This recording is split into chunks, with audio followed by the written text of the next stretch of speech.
name's Emily Canning. I'm sure most of you dream probably on a weekly basis, right? And dreams are a pretty common thing, although not a lot of research is done on them. Not a lot of people know a lot about them. So, I mean, in order to fully understand your dreams, you have to go into your sleep first. And so when you sleep, you will go through a cycle that consists of 5 stages. Your first 4 are called your quiet sleep, your NREM sleep. Your stage 1 is only roughly about 5 to 10 minutes. It's mainly a transition from being awake into falling asleep. If you wake someone up during this stage, they're probably not going to recall even being sleeping at all. Then you go into your stage 2. That consists of your body temperature lowering, and also your heartbeat will start to slow down as well. Stage 3 is just another transitional phase, mainly from your light sleep into your deep sleep, which starts with stage 4. It lasts probably around 30 minutes, and this is where a lot of your sleepwalking and bedwetting starts to occur. Right. And then you have your REM sleep, which starts at stage 5. It is also called your paradoxical sleep.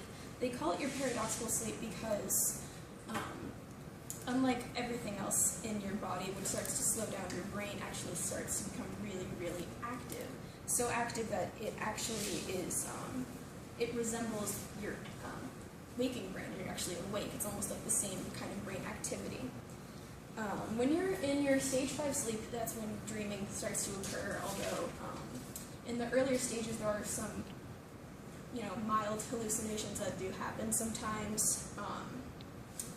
Also, because you are essentially paralyzed when you're sleeping during REM sleep. If you wake up during REM sleep, there's a chance that you could be unable to move for a short period of time. I'm sure this happened to some of you.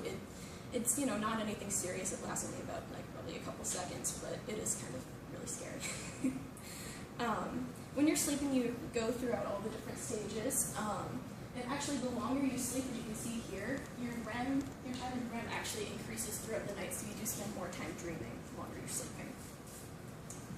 Alright, so now that we have a little bit of background onto sleep, we can start talking about dreams. There are dreams that do occur more, apparently, and one of the theories is that each subject in your dream has a fixed meaning, and you can look these up on pretty much any online dream dictionary. One of the most common dreams is about teeth, either brushing them, or chipping them, or having them rot and fall out, and it's kind of terrifying.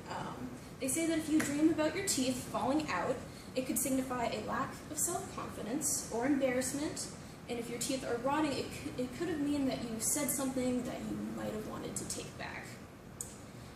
If you had a dream where you're naked, just shopping at Publix, and you look down and you're just totally nude, that would be humiliating. That could represent your vulnerability in life, or you could have, or the fear of having something you really want to keep hidden exposed. Another common dream, I luckily never had this one, is about falling, either just in darkness, or off an airplane, or off a cliff. That could indicate a lack of control in your life, insecurity, or reckless behavior. Now, there's always a disclaimer at the bottom of the website that you really have to look at your waking life to fully understand and interpret your dreams, obviously, because they can differ depending on your situation. So now that we know about dreams, we can move on to the theories about why we have them. There's not really any one consensus, or the one that a lot of people tend to agree upon. You have Freud's theory, and if anybody has taken any basic psychology class, you know who Sigmund Freud is, and that he's all about the unconscious and repressed desires and other things. He believed that our dreams allowed us to act out all of those repressed unconscious desires. His psychoanalytic theory says that we're driven by these aggressive or sexual drives that are repressed by our conscious, and so our dreams enable us to live those out. Then you have his student, his name is Carl Jung. He agreed with Freud about that our dreams come from the same origins in our brain, but he thought that instead of letting us live out those unconscious drives, that he thought that we could use our dreams to solve problems that happen in our waking life, or reflect on ourselves and kind of improve on those issues.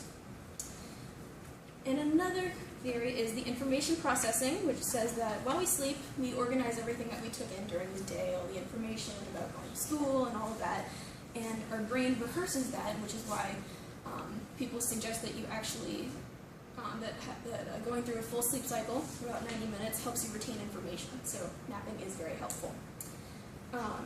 And while you're taking in all that information, the brain creates a narrative story to help manage everything better. And very similar to this one, last one I'm covering here, is your activation synthesis theory, which says that while you're sleeping, your parts of your brain that are associated with emotion and memory become active during REM, and they generate random electrical signals, and your brain, your conscious brain, tries to make sense of those and just kind of forms it into a dream. So as opposed to the stuff I mentioned earlier about the common dreams, most people just agree that dreams don't really have any particular meaning, that it all has to do with your unconscious being active at night and your conscious trying to make sense of all the noise that's coming from that. Right. And in conclusion, like I said, there is not any one real agreed upon theory about dreaming. They're very, very incredibly hard to study because everything is completely subjective and it's hard to really remember dreams. But there is one thing that is very agreed upon, and that is dreams are still very, very much a mystery.